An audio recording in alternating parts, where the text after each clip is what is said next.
हवाओं का रुख जो बदल दे उसे तूफान कहते हैं। तूफान का मुंह जो मोड़ दे उसे नौजवान कहते हैं।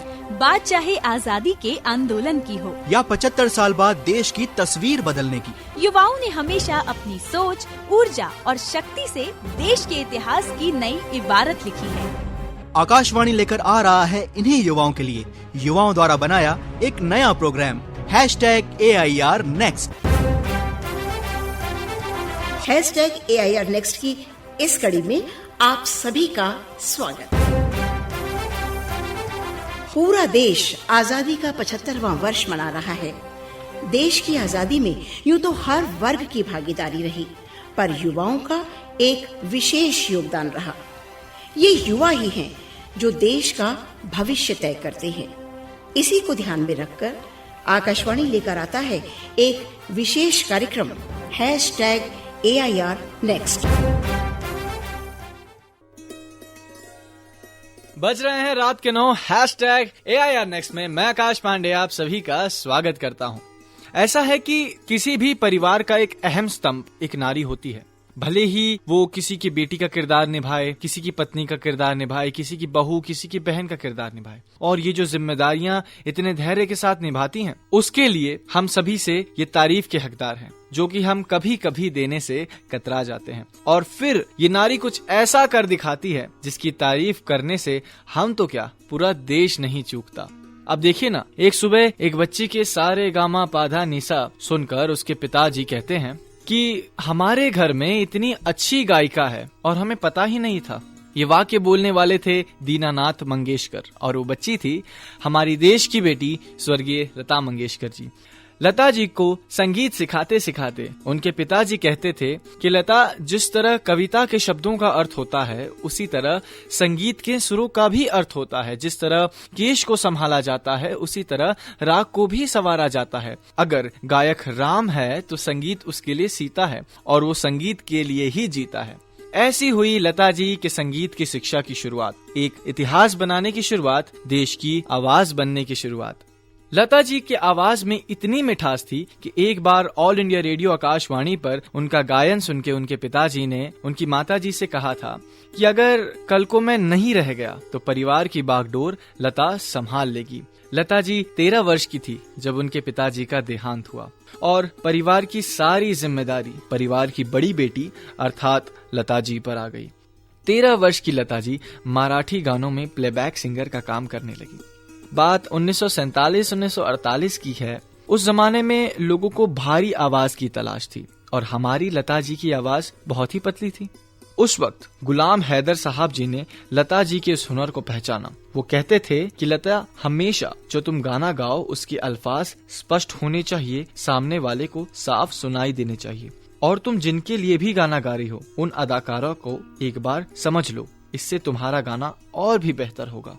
1948 के बाद उनके गाने एक के बाद एक हिट होने लगे। 1949 में फिल्म महल का गाना आएगा आने वाला सुपर डुपर हिट हुआ, और उसके बाद लता जी की गाड़ी चल पड़ी। ऐसा ही एक गाना उन्होंने गणतंत्र दिवस 1963 को गाया था, और उस समय के भारत के कप्तान पंडित जवाहरलाल नेहरू ने ये गाना सुना, और उनके साथ जिस किसी ने भी ये गाना सुना उनके आंख आंसू से भर आए।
जो लोग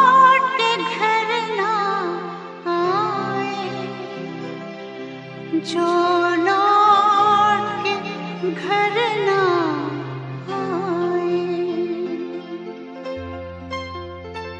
ए मेरे वतन के लोगों, जरा आँख में भर लो पानी, जो शहीद हुए हैं उनकी जरा याद करो कुर्बानी। हे मेरे वतन के लोगों, जरा आँख में भर लो पानी, जो शहीद हुए हैं उनकी जरा याद करो कुर्बानी। तुम भूल न जाओ उनको, इसलिए सुनो ये कहानी, जो शहीद हुए हैं उनकी जरा याद करो कुर्बानी।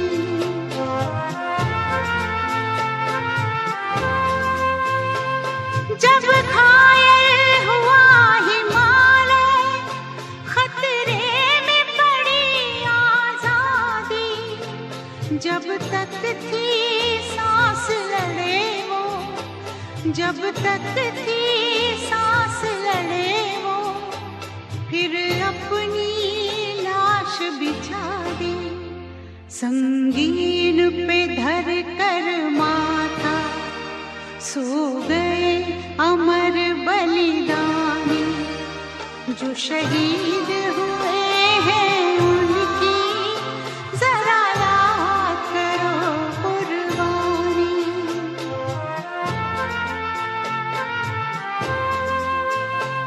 जब देश में थी दिवाली, वो खेल रहे थे होली, जब हम बैठे थे घरों में, जब हम बैठे थे घरों में, वो झेल रहे थे गोली। थे धन्य जवान वो अपने, थी धन्य वो उनकी जवानी, जो शहीद हुए हैं उनकी जरा याद करो कुर्बानी।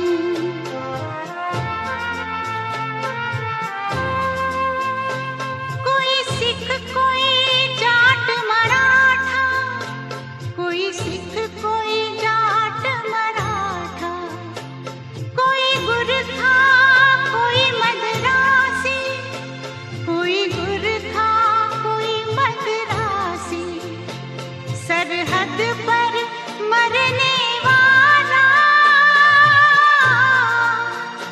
सरहद पर मरने वाला, हर वीर था भारतवासी, जो खून गिरा पर्वत पर, वो खून था हिंदुस्तानी, जो शहीद हुए हैं उनकी जरा याद करो कुर्बानी।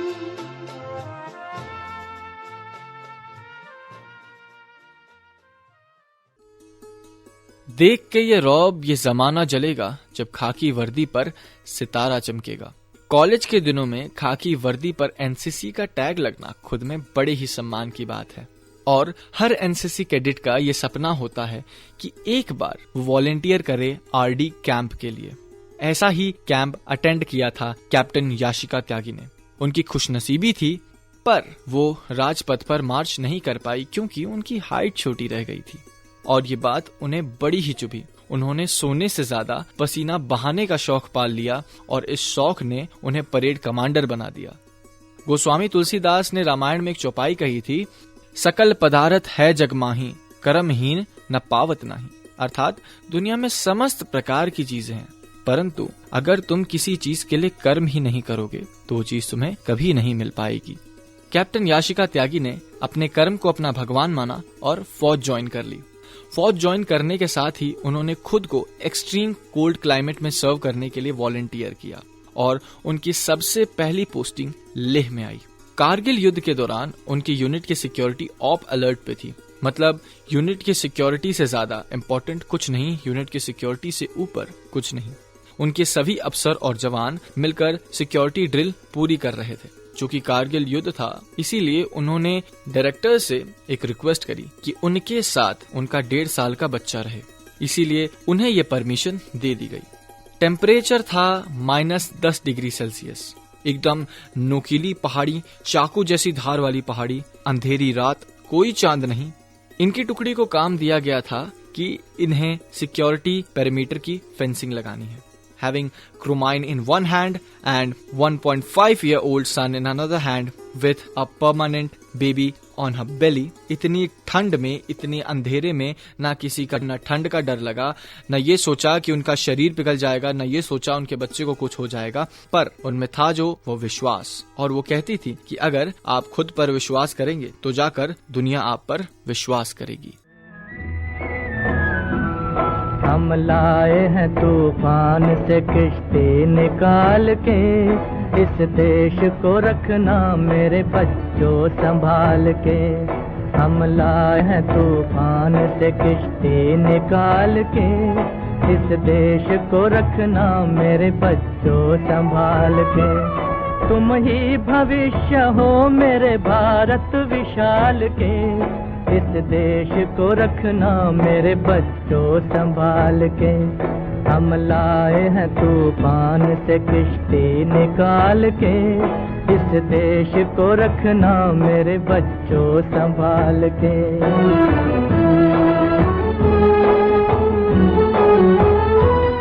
देखो कहीं बर्बाद न होवे ये बगीचा, देखो कहीं बर्बाद न होवे ये बगीचा, इसको हृदय के खून से बापू ने है सींचा। रखा है ये चिराग शहीदों ने बाल के, इस देश को रखना मेरे बच्चों संभाल के। हम लाए हैं तूफान से किश्ती निकाल के, इस देश को रखना मेरे बच्चों संभाल के।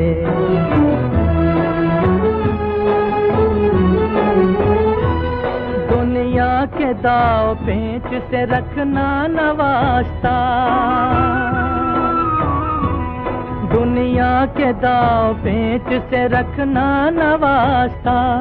मंजिल तुम्हारी दूर है, लंबा है रास्ता, भटका न दे कोई तुम्हें धोखे में डाल के। इस देश को रखना मेरे बच्चों संभाल के। हम लाए हैं तूफान से किश्ती निकाल के, इस देश को रखना मेरे बच्चों संभाल के। मित्रों, आज हम बात कर रहे हैं भारत की आत्मनिर्भर नारी के बारे में। देखिए, मैं नहीं कहता कि कोई भी देश मेल डोमिनेटेड होता है, पर महिलाओं की भागीदारी भी उतनी ही जरूरी है जितनी कि एक पुरुष की भागीदारी हो। अब किसे पता था कि 1968 में एक लड़की इंडियन एयर फोर्स ज्वाइन करेगी और आने वाले समय में वो भारत की पहली एयर मार्शल बनेगी। जी हाँ, मैं बात कर रहा हूँ डॉक्टर पद्मा बंदोपाध्याय की। आप सभी को याद होगा, करीब 1962 के दौरान नया एयरफोर्स मेडिकल कॉलेज खुला था और उस वक्त हमारी डॉक्टर पद्मा बंदोपाध्याय ने इस मेडिकल कॉलेज के एग्जाम को क्वालिफाई किया था। उन्होंने अपनी एमबीबीएस की डिग्री एयरफोर्स मेडिकल कॉलेज से की और 1967 में इंडियन एयरफोर्स ज्वाइन किया। हाल ही में बनी एमबीबीएस डॉक्टर एयरफोर्स में सर्व करना शुरू ही किया था, इतने में होता है 1971 की जंग। हाल ही में बनी डॉक्टर को इतना एक्सपीरियंस भी नहीं था। वो बताती हैं कि हर दिन लगभग 100 से 120 जवान उनकी आंखों के सामने आते थे। किसी का पांव टूट गया, किसी के हाथ टूट गए, किसी का वूम बह रहा है। उन्होंने कहा कि मैंने इंटर्नशिप भी नहीं की थी, मैंने खाली किताबी पढ़ाई करी थी और 1971 में मैंने जिस तरह से जवानों को सर्व किया, जिस तरह से अपनी कंट्री को सर्व किया, वो मेरे लिए सबसे बड़ी इंटर्नशिप थी। और शायद उनकी इन्हीं ही सेवा भाव की वजह से उन्हें विशिष्ट सेवा मेडल, अति विशिष्ट सेवा मेडल, परम विशिष्ट सेवा मेडल मिला। फिर कारगिल के युद्ध में भी उन्होंने देश की बेटी बनकर देश के जवानों की सेवा करी और अभी 2 साल पहले ही वो एयर मार्शल पद से रिटायर हुई हैं। ऐ मेरी ज़मीं अफसोस नहीं जो तेरे लिए 100 दर्द सहे, महफूज रहे तेरी आन सदा, चाहे जान मेरी ये रहे ना रहे। मेरी ज़मीं महबूब मेरी, मेरी नस नस में तेरा इश्क बहे, फीका ना पड़े कभी रंग तेरा, जिस्मों से निकल के खून कहे।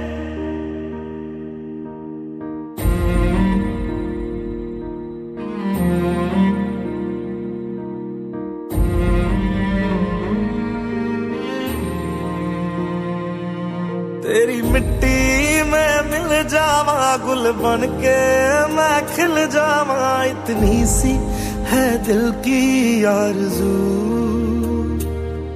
तेरी नदियों में बह जावा, तेरे खेतों में लहरावा, इतनी सी है दिल की आरज़ू।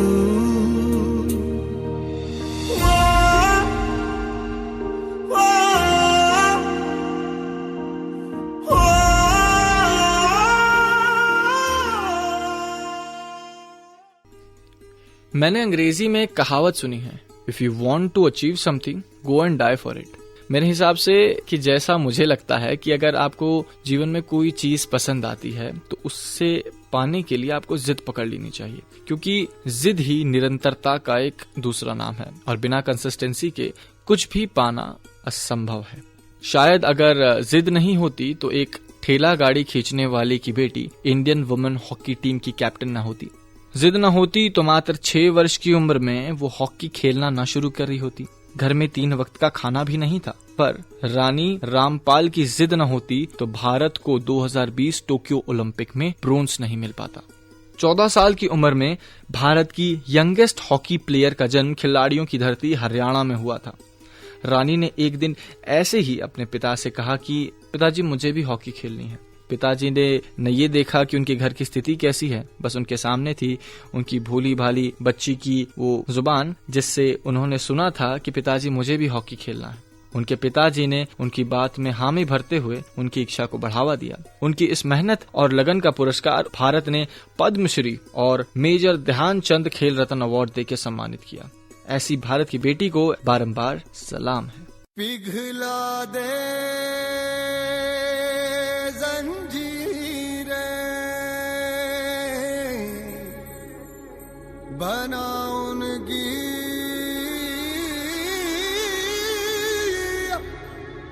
शमशीरें, कर हर मैदान फतेह बंदिया, कर हर मैदान फतेह।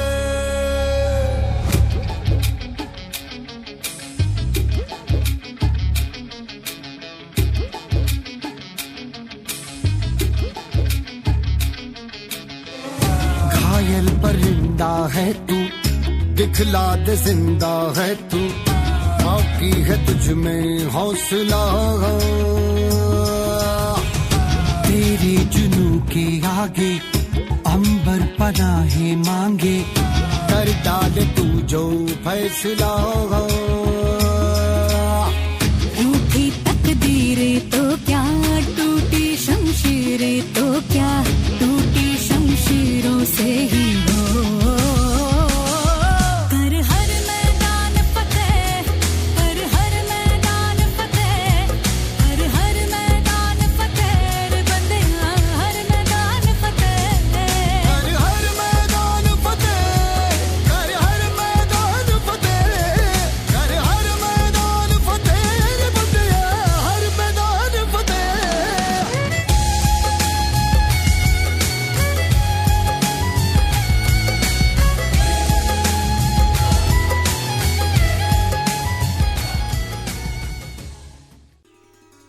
मैं इमारतों की सिलवटें सुधारने निकला हूँ, दरे हिंदुस्तान पर जश्न मनाने निकला हूँ। मैं इमारतों की सिलवटें सुधारने निकला हूँ, दरे हिंदुस्तान पर जश्न मनाने निकला हूँ। पीठ पर गोली छेदने वालों दुश्मनों, मैं तुम्हारी अर्थी सजाने निकला हूँ। मुझसे मेरा धर्म न पूछो, न पूछो मेरी आशा, सरहद पर लड़ता हूँ इसलिए ताकि जीवित रहे देश की भाषा। अपने बाप दादाओं का देश के प्रति जज्बा देखकर उषा को लगा कि मैं भी देश के लिए कुछ कर गुजरना चाहती हूँ। तो 25 वर्ष की उम्र में ही उषा ने सीआरपीएफ ज्वाइन कर ली। देश के लिए कुछ कर गुजर जाने का जज्बा इतना था कि सीआरपीएफ ज्वाइन करते ही उन्होंने सोचा कि अब यहाँ आ ही गए हैं तो थोड़ा और आगे चल लेते हैं।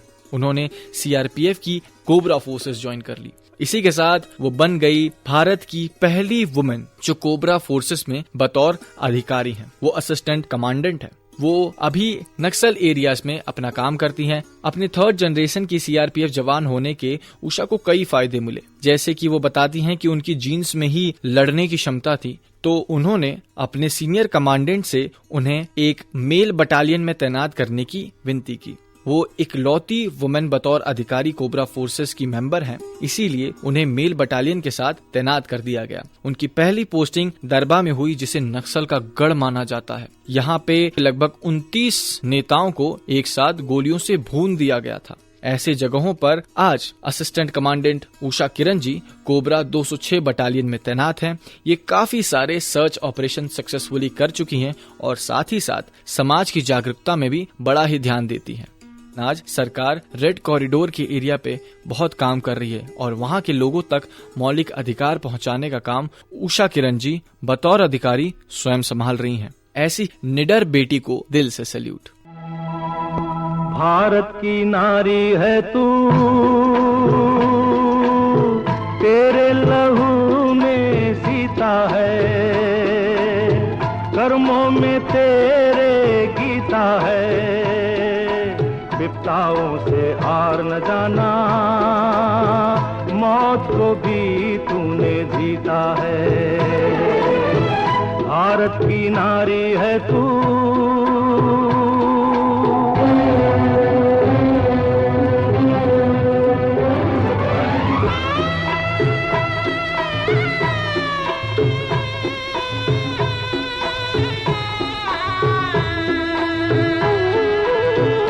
बुझे दिए पर भी मिट जाए, प्यार है तेरा ऐसा पतंगा, जिसको छू ले पावन कर दे, तेरी रगों में बहती है गंगा, तेरी रगों में बहती है गंगा, भारत की नारी है तू।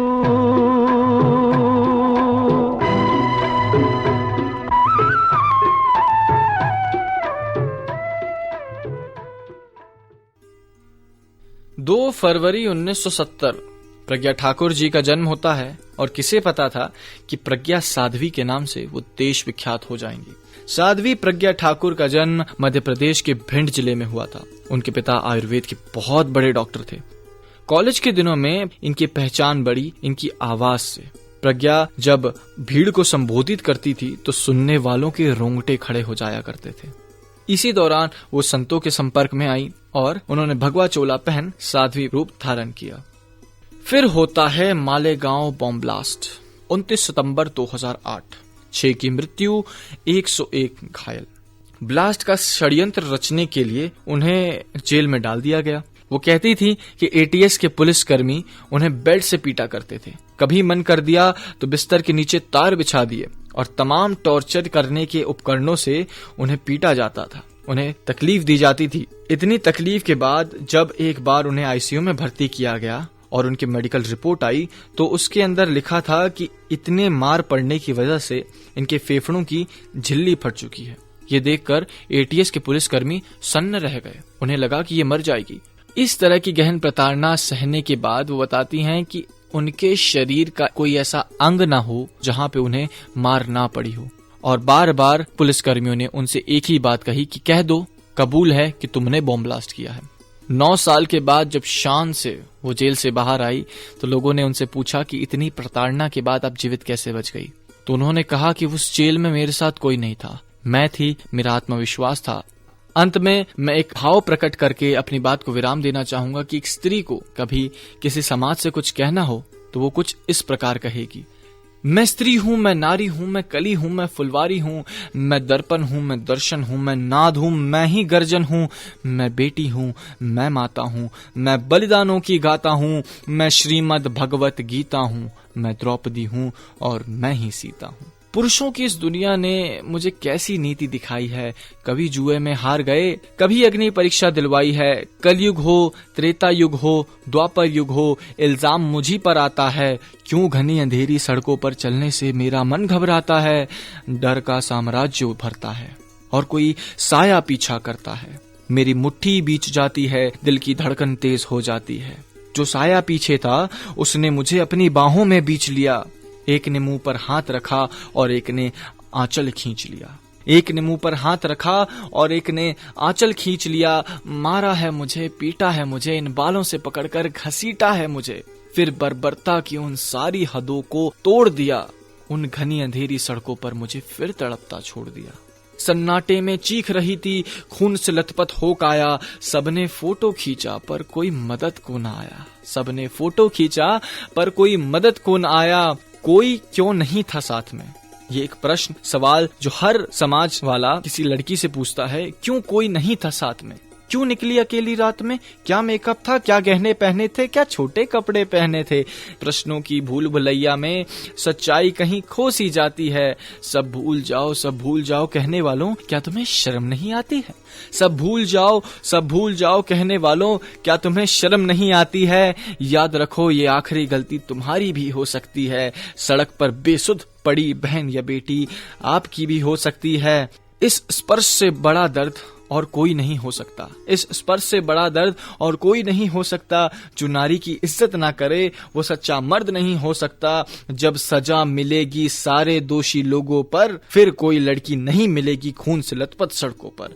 तो आओ प्रण लो मेरे साथ और ये आवाहन करो, अपनी मर्यादा को समझो और नारी देवी का सम्मान करो, और नारी देवी का सम्मान करो।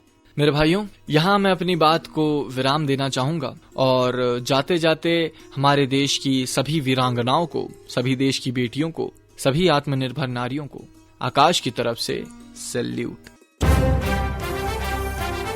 तो ये था आज का हमारा विशेष कार्यक्रम #AIR Next। आपसे फिर मिलेंगे अगले हफ्ते इसी दिन रात 9 बजे एक नई आवाज के साथ। #AIR Next में राजस्थान के सभी केंद्रों से एक साथ #AIR Next।